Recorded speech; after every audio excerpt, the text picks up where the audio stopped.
Kasi ito, kanina lang phone ko.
Okay, good afternoon. Good afternoon, class. Okay. So for today, we will be having, we're done with the nodal analysis. So, ang next lesson natin is yung mesh analysis. Okay, so this is quite the most useful.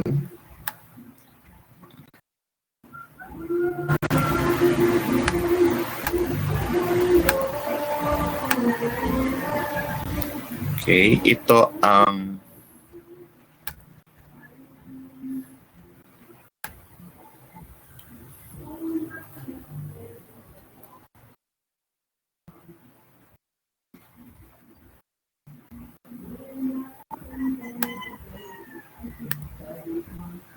okay, good afternoon. Kumusta ang break nyo?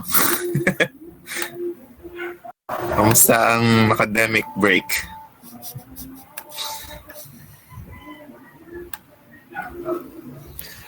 Okay. Aro. Okay. So for today, we will be discussing mesh analysis. So we'll be discussing mesh analysis. Ayan. Mesh analysis.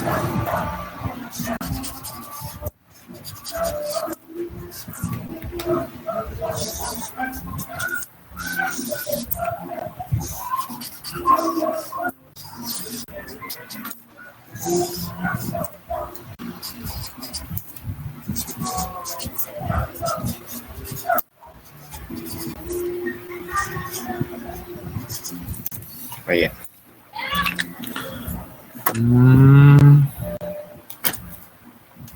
Teka.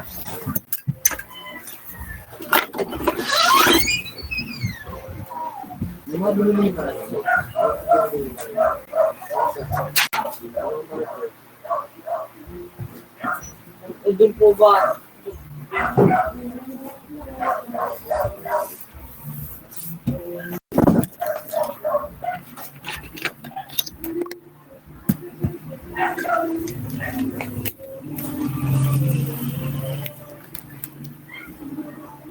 Apa May?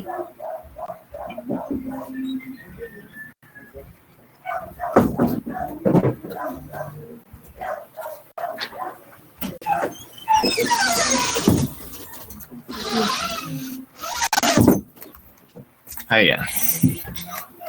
Okay. So, good afternoon. Ang past lesson natin, yung nodal analysis, is based on yung KCL, KVL, particularly yung KCL. Okay, yun namang mesh analysis na natin for today is part naman siya nung KVL. Ayan. Okay. So, what is a mesh analysis? So, this is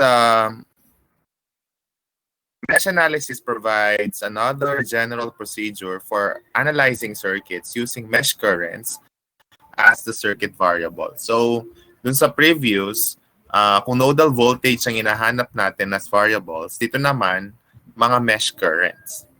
Okay? Ngayon, ano bang ibig sabihin ng mesh? Okay, ang mesh is a loop which does not contain any other loops within it. Diba doon sa loop rule natin na ibang pangalan ng KCL, yung loop rule. Okay? So yung loop rule is parang kukuha ng mga KVL path. Okay? Kaya sabi dyan, ang loop daw is a closed path with no node passing more than once. So, limbawa, ito, isang loop, tapos ito din, isang loop, tapos yung buo, isang loop din. So, hindi ka dadaan dun sa isang node na more than once.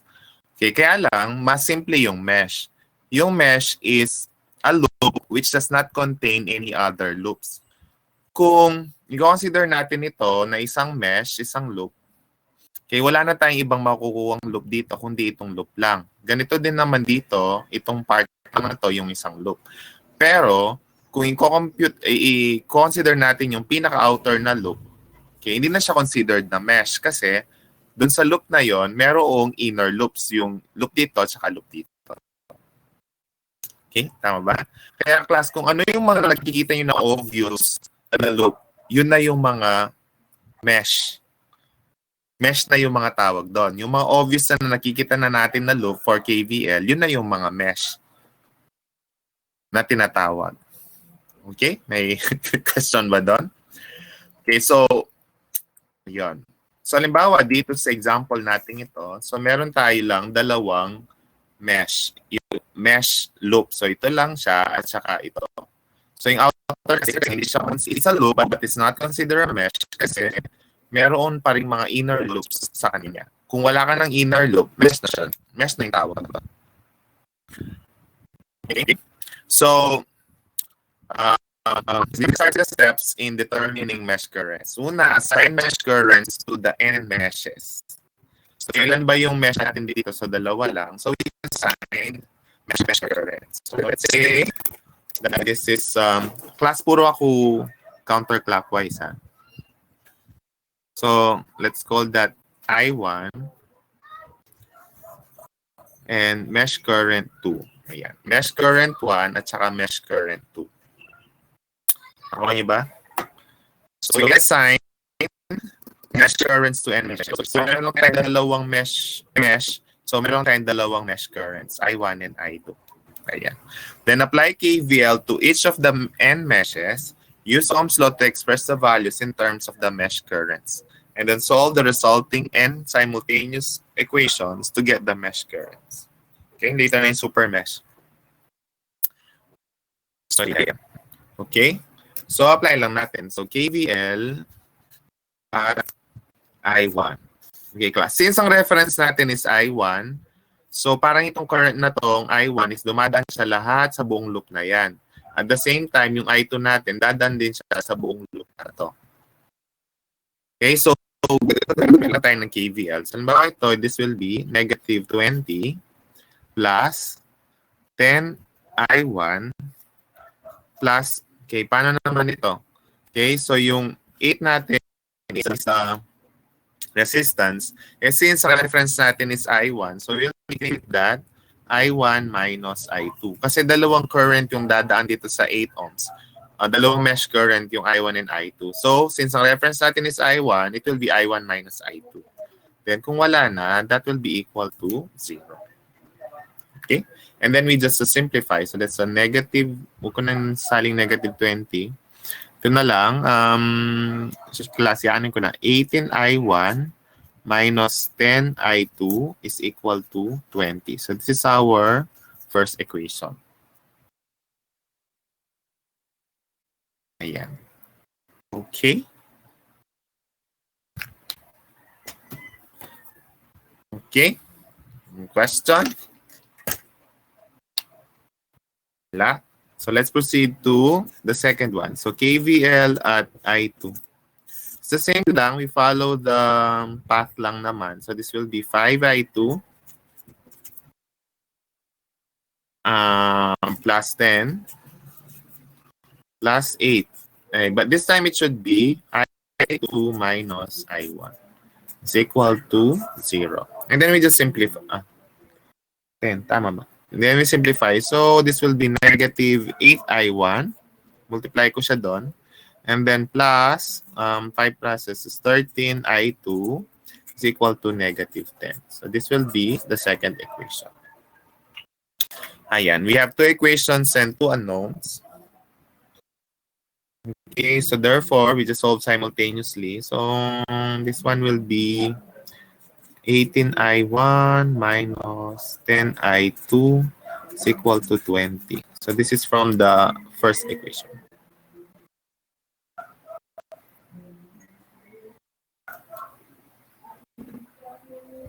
Ay, oo nga. So, kung ba nanggaling yung 10? Oo nga, no? Okay.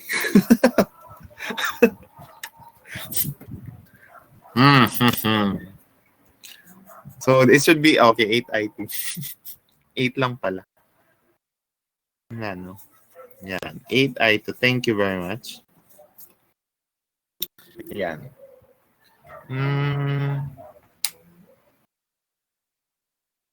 Tama na ba?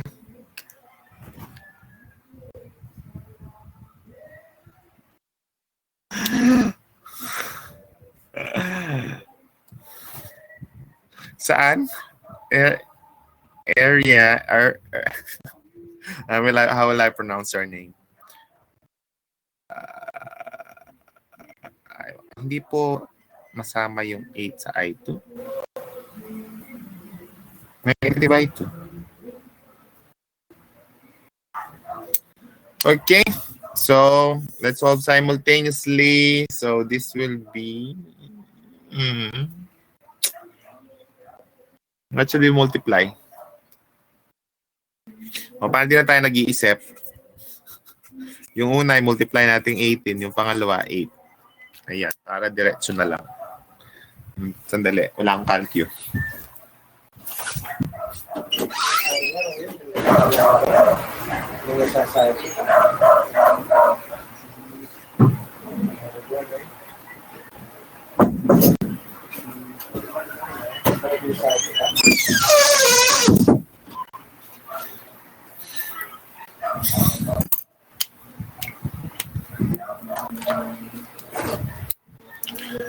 Negative 144 I1 plus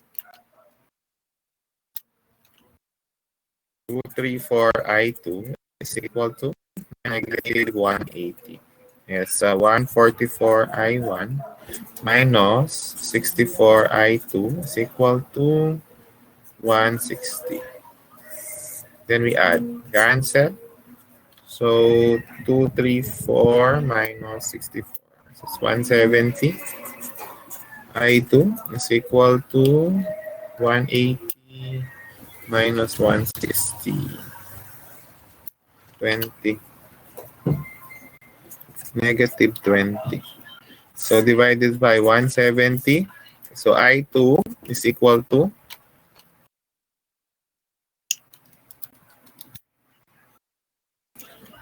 negative 2 over 17 ampere. And I1 will be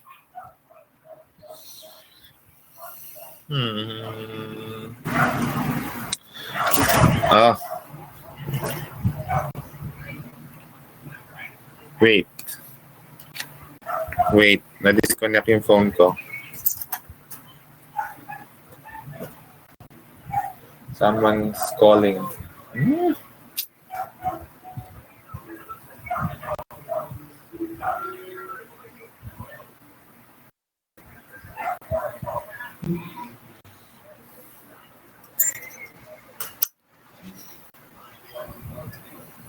Hindi ko naman pwedeng tanggalin yung call. Ayan. So, what should be the value of I1? Pahit naman ang number na napili ko. Dito na lang. So, that will be 18I1 minus 8I2. That is negative 2 over 17 is equal to 20. So, I1 is equal to 20 minus 8 times 2 over 17 divided by 18. 18 over 17. Okay, so let me check. Mode 5 1. Negative 8 20. Then negative 8 30. Negative 10. Okay. 18 negative 2 over 7. Okay. So these are our mesh currents. Okay. So ang question is, what if you want to get the power? Okay, power nito, P1, P2, and P3. So let's say you want to get the power of this, and this. Ayan. Okay, wala tayong problema. Ibig sabihin, class, if positive yung I1, so that means yung direction ng current dito is same doon sa direction ng mesh current natin. So that means, ang current na nagpo-flow dito sa 10 ohms is 18 over 17. Ng direction niya is pa ganyan. On the other hand, yung current natin dito sa I2 or dun sa 5 is 2 over 17. So that means negative siya. Baliktad yung direction ng mesh, yung current natin. Ang actual natin is in this direction. But since ang direction ng mesh current natin is pa ganyan, kaya meron tayong ganito. Okay? Ngayon na naman ang current dito. Okay, ano ang magiging current sa 8? So ang gagawin natin is pagma-minus lang natin sila.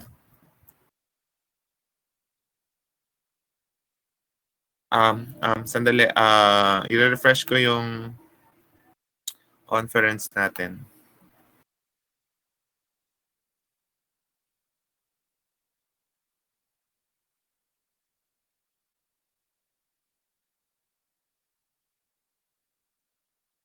Ayan.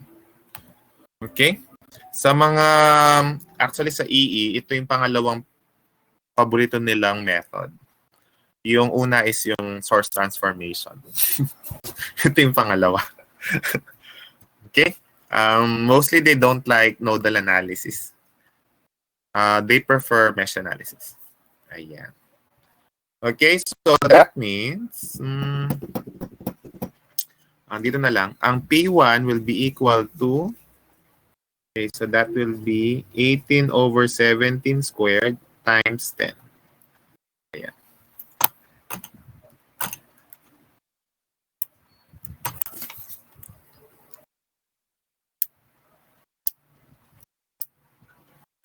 $11.21 watts.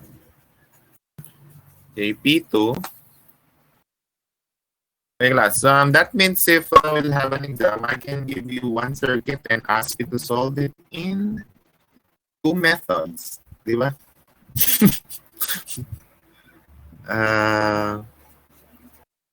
Ayun.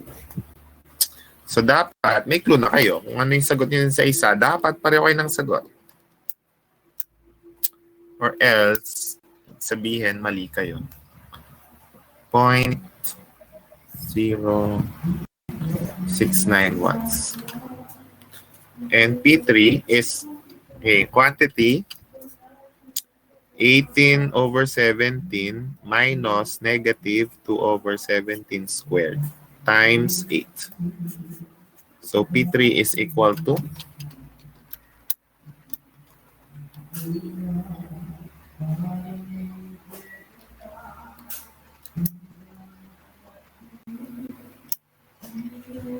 times 8. Okay, 11.07 watts.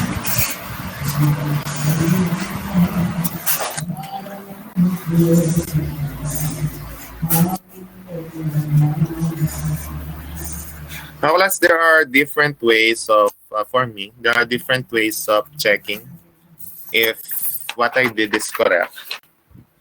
Okay, una ay, gusto mo malaman, paano? Okay, ang ginagawa ko means mag-KVL ka dun sa labas.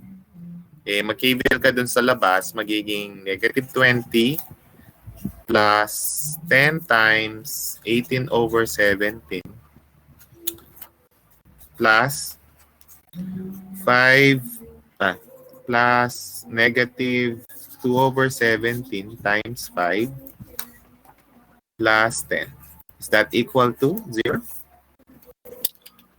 Check. So negative 20 plus 10 times 18 over 17 minus 5 times 2 over 17 plus 10. Tapos mali, no? Okay. Okay, so that's 0 to 0. So that means your answers are correct.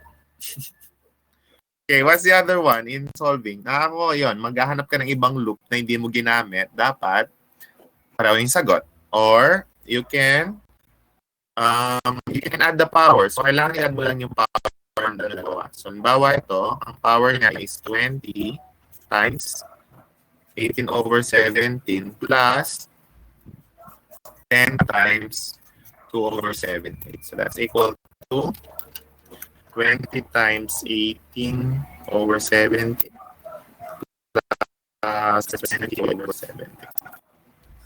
So that is 22.3509 watts.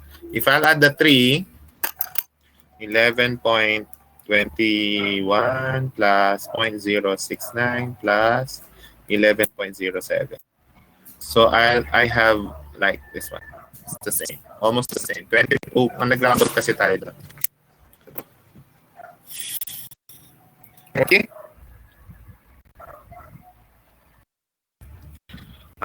Okay. Naka-record naman. Okay? Any question?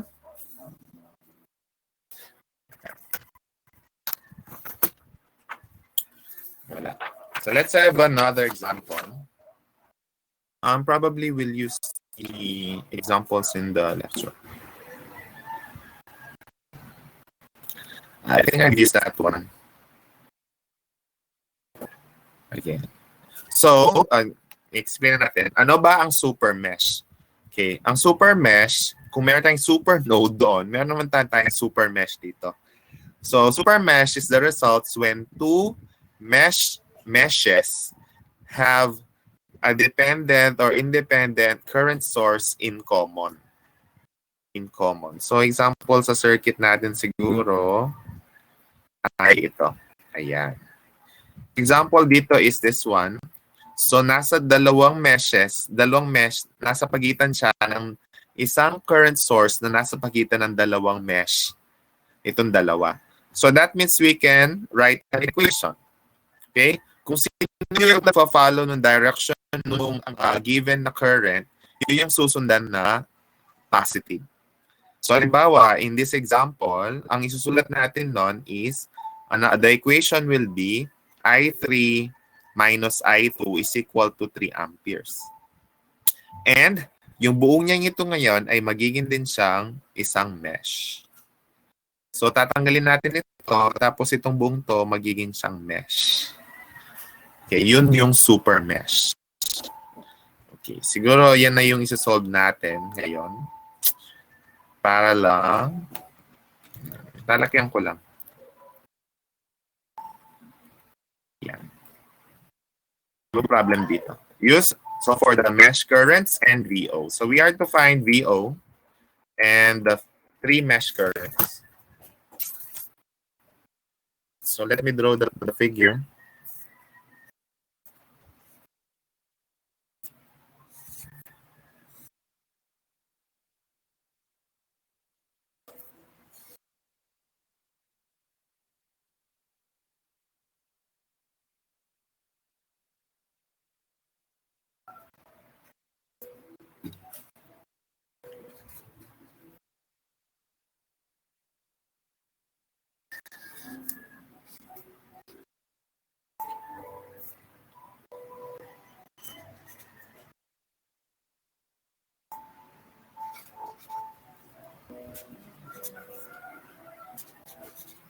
May nakalimutan ba ako? 3 amperes. Okay, so ito yung I2, I1, and I3. Ayan. So we are to find I1, I2, I3, and V sub O. Ayan. Okay. Tatanggalin ko na, ha? Ayan. So, bigit na. Okay, using mesh analysis, we are to find the values of I1, I2, and I3. And of course, V sub O. Ayan. But, pag i-analyze natin siya, mapapansin ninyo na meron tayong current dito, current source, na tatawagin natin isa siyang super mesh. So, this one. Okay? So, that means, susulat natin, at the super mesh, okay? Since class, ang direction ng current natin is pag ganito, kung titingnan natin yung direction nila, yung I2 is opposite the direction of 3 amperes, and this one is following the direction of 3 amperes. So therefore, we can write I3 minus I2 is equal to 3 amperes. So let this be our first equation. Medyo makapalang sulat nito.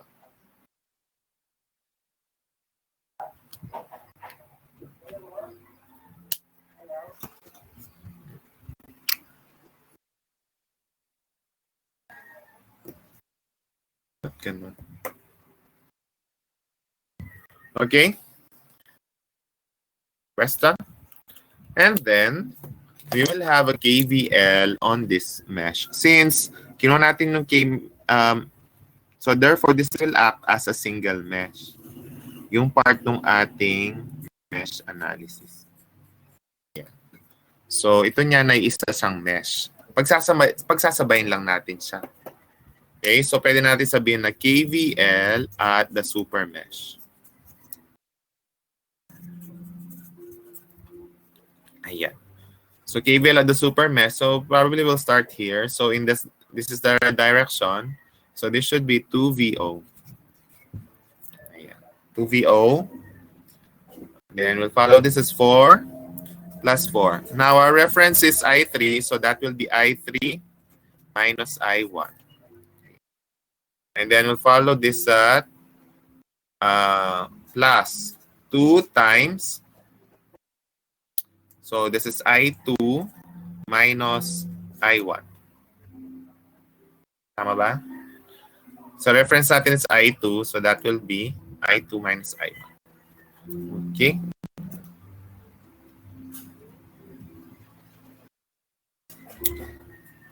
And then plus 8I2. Yan. Tama na ba? Apat na ba? Okay. So that's equal to 0.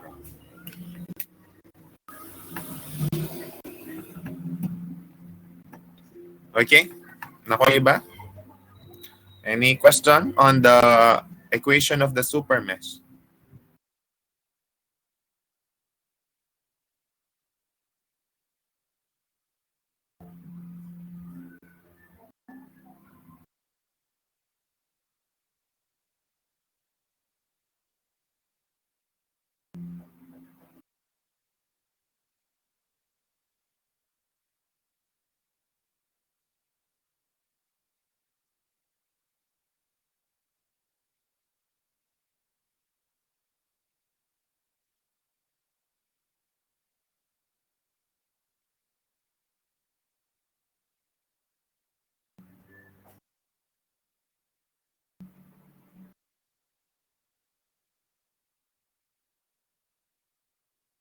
Okay?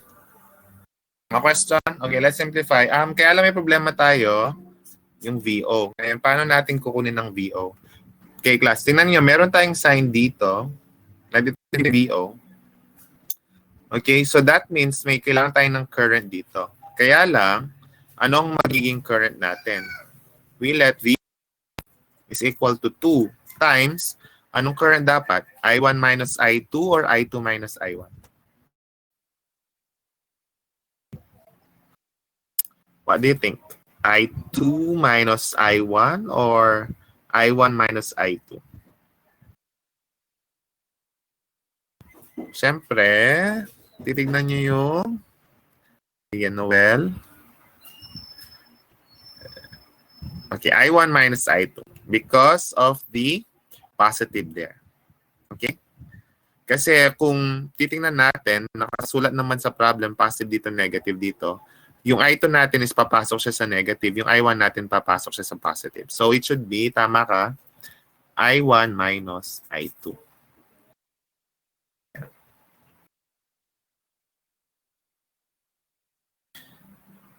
Okay? Na-get nyo ba?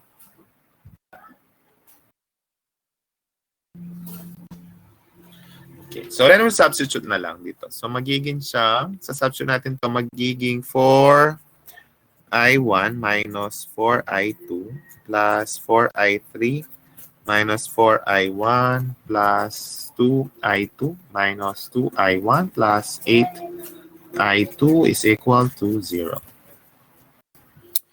Unahin na natin mga I1 na 4. Tama ba ako? 4. Cancel. Negative 2 na lang. Negative 2I1 by 2. 1, 2, 3.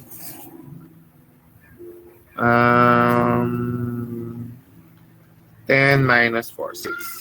Plus 6I2 plus 4I3 is equal to 0. Yeah.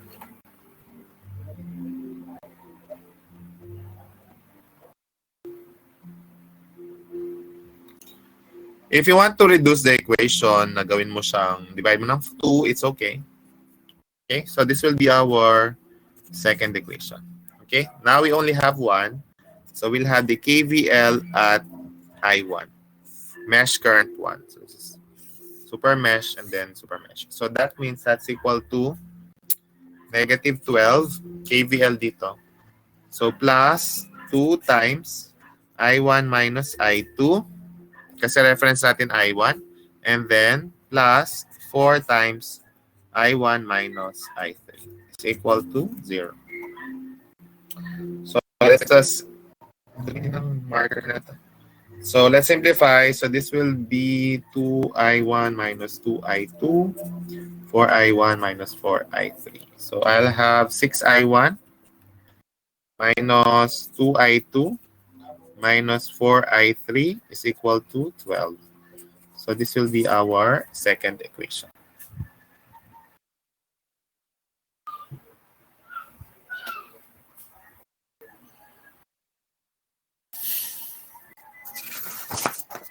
Okay, so let's just solve the...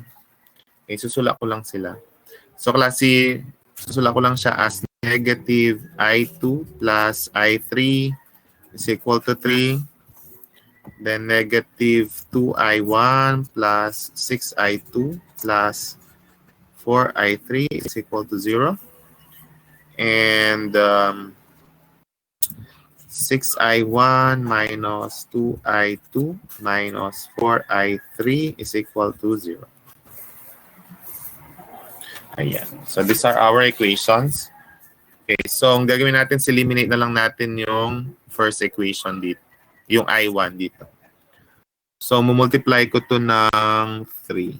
So negative 6I1 plus 18I2 plus 12I3 is equal to 0. And then I'll have 6I1 minus 2I2 2 minus 4I3 is equal to 0. And then we just add. Okay, cancel. So this is 16I2 plus 8I3 is equal to 0. And then we'll have, so that this be our fourth equation. Now for our first equation, negative I2 plus I3 is equal to 3. Ayan. So this is our first equation, but we'll multiply it by probably 16. Okay, so 16I2 plus 8I3 is 0, and then negative 16I2 plus 16I3 is equal to 48. Then we add cancel. So this is 24I3 is equal to, tama ba ako? 48.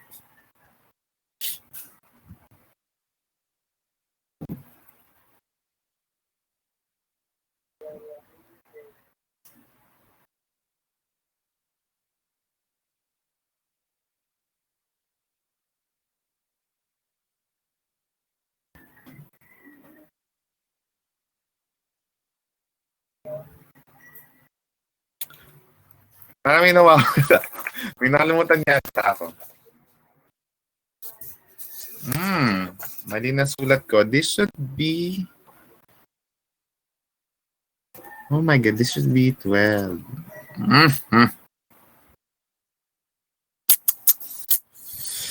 Kung 12 yun ako. Kung 12 yun, dapat ito ay 12. So this is 12. And this is also 12. So therefore, this should be 60. And divide this by 24. So I3 is equal to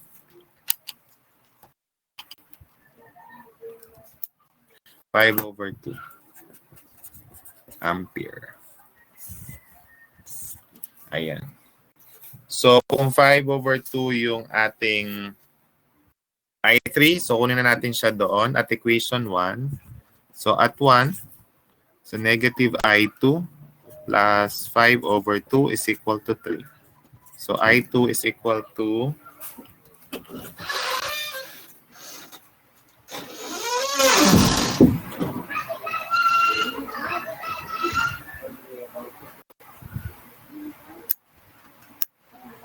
okay, it's 1/2. Negative 1.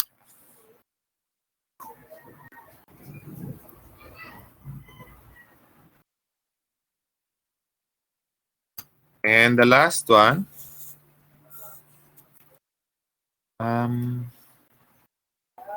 at 2 na lang. So negative 2I1 plus 6 times negative 1/2 plus 4 times 5/2 is equal to 0. So negative 2I1 is equal to 6 times negative 0.5 plus 4 times 5/2. Okay, 7. Okay, negative 7. So divide this by negative 2. So I1 is equal to 7/2 ampere. Ayan.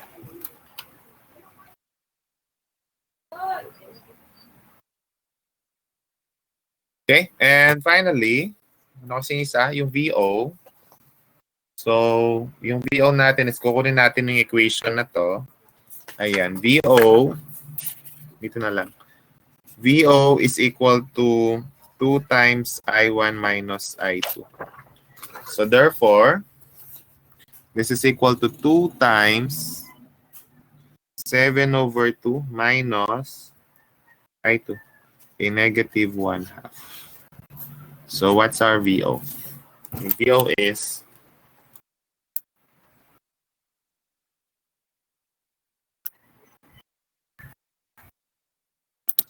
8 volts.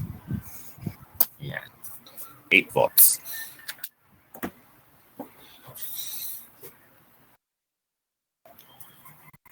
Okay.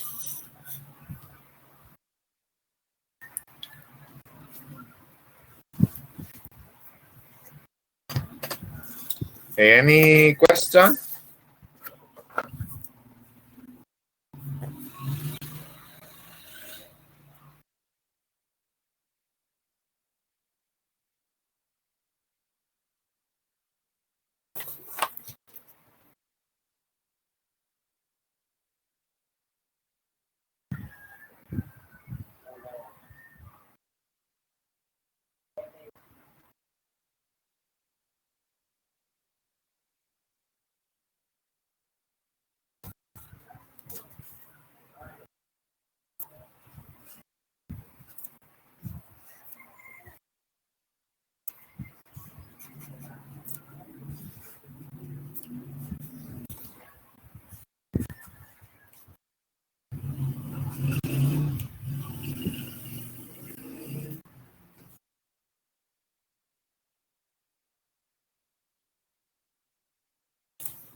Okay, so wala kayong question. So let's proceed to our next example. Ayan. So we are given this circuit and we are to find VO, find V sub O using mesh analysis. Ayan. So we are to find VO, which is this one. Okay, so that's this is positive, this is negative positive, okay? This is negative positive. Ayan. So we are to find V sub O using mesh analysis. We can also do that using nodal analysis. Pero pinapagamit sa atin ay mesh analysis. Okay, so ang first is we assign mesh currents. So how many meshes do we have? So obviously we can see the obvious loops, 3. So let's say that this is the first one, I1, I2, and then I3. Okay. Okay, class. Kanina, yung super mesh is isa siyang source, current source na merong nasa pagitan ng dalawang mesh. Tama ba? Okay? Kaya lang, tingnan nyo dito. Okay? Sa atin dito ay meron tayong current source dito at meron tayong mesh na part doon. So, I1. Okay? So, dito mesh yung madaling i-conclude. Kamukha lang sa nodal voltage. Halimbawa, reference natin to, tapos kinuha natin to as node. So, we can assume that this is negative 20 volts, yung node voltage dito. Ganun din para sa mesh currents. So, halimbawa, meron tayong mesh current doon, but it's not a super mesh because it's not between two meshes. It's nasa side kasi siya. So, it's only affecting one particular mesh, which is I1. So, we can conclude that the value of I1 will be ayan. Kung yung loop natin is following the direction of the current, it will be positive. So, that means that I1, we can conclude that I1 is equal to 5.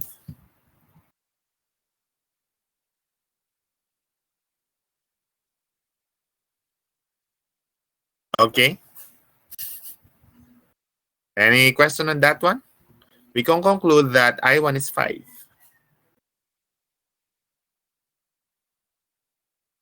Okay, sandali. Tumatawag na naman sa phone ko.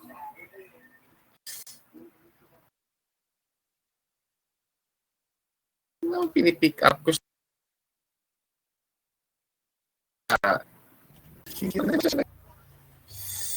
Ayan yan. Okay na ba?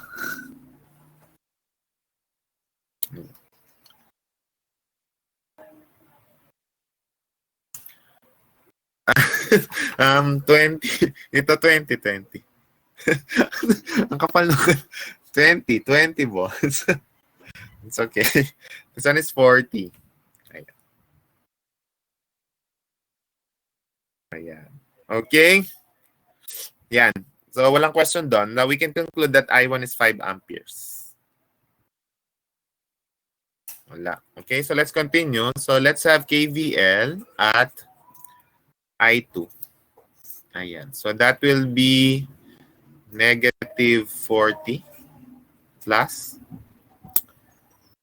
1 I2 plus 2 times I2 minus 5. This one is from I1.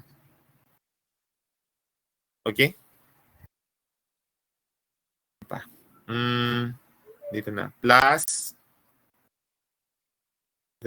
Plus 4 times I2 minus I3. Ayan. 4 I2 minus I3. So that's equal to 0. Okay, so let's simplify. Yung I2,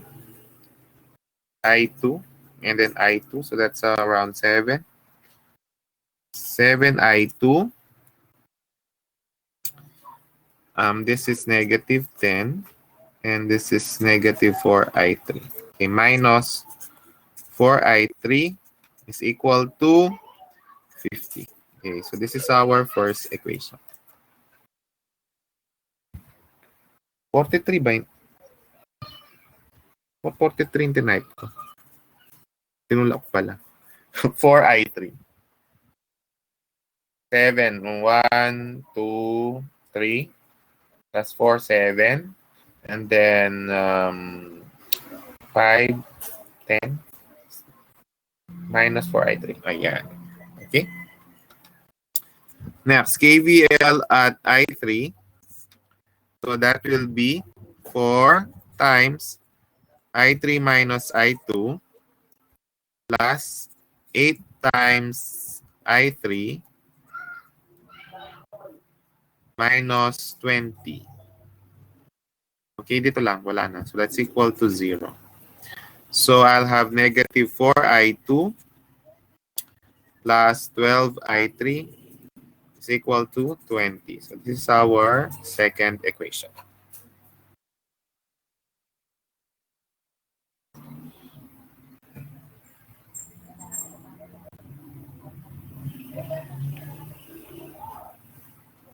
Ayan, then let's solve simultaneously.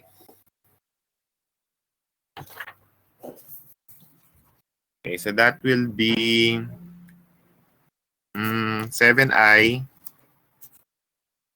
minus 4i3 is equal to 50. And negative 4i2 plus 12i3 is equal to 20. So let's multiply the first one by 3. O, yun na lang. Multiply natin. So that's 21i2 minus 12i3 is equal to 150. And negative 4i2 plus 12i3 is equal to 20. Then we add. Cancel. So this will be 17. Okay, 17i2 is equal to 170. Divide this by 17. So I2 is equal to 10 amperes. Ayan. Okay, so at equation 1, we'll have 7 times 10 minus 4 times I3 is equal to 50. So negative 4i3 is equal to 720 ba? Negative 20. Divide this by negative 4. So I3 is equal to what? 5 amperes. Okay, class. Okay. So, halimbawa ito, paano naman natin ito i-check? Ayan. So, kung i-check natin ito, okay, pwede natin i-assume na lang yung currents kung ayaw nyo yung KVL, KCM. Okay, so titingnan natin, ang I3 daw dito ay direction niya, tama, 5 amperes. Ang I2 daw ay 10 amperes. So that means this is 10 amperes. Okay, 10 to 10. So minus natin ng 5. So ito din ay 5 amperes. Kung 5 amperes yan, dapat ito ay 555. So this should also be 5 amperes. Kasi, ano yung I2 minus I3? So that's 10 minus 5. So that's 5 amperes. Kung titignan natin KCL dito, di ba pare-pareho naman? Ayan. Okay? Kaya, ayan. Yan yung sagot. Ay, hindi pa pala. Mali. Hindi pa. Hindi pa pala yung sagot. Ang tanong pala ay anong value ng VO? Ayan. So, ang VO natin ay VO is equal to 4 times, positive sa taas, that's I2 minus I3. So, that's equal to 4 times 10 minus 5. So, VO is equal to 20 volts. Ayan, 20 volts.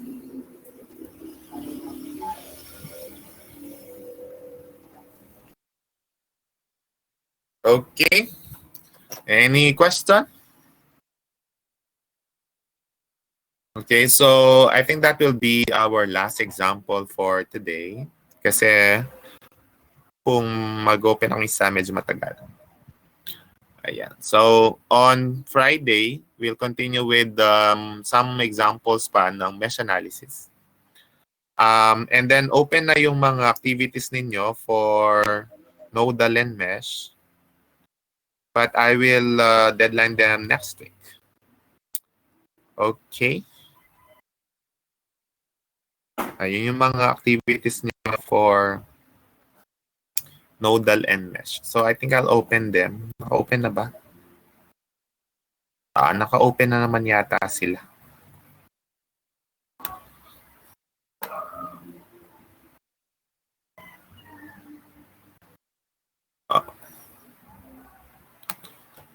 Okay, any question?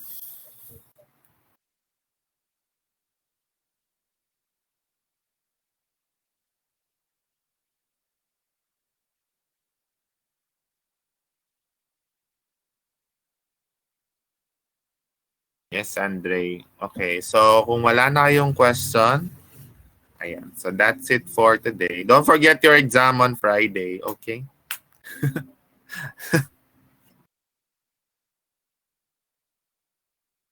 Okay. See you on Friday. Pili ko lalagnatin nga ako. Kinakabahan ako. Lumabas kasi ako. Na.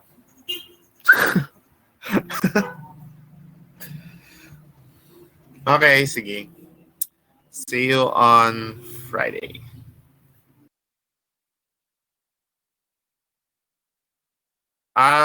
Kung may 202 sa inyo, we'll have an experiment later. Mga 202. Oo nga, Angela. Thank you.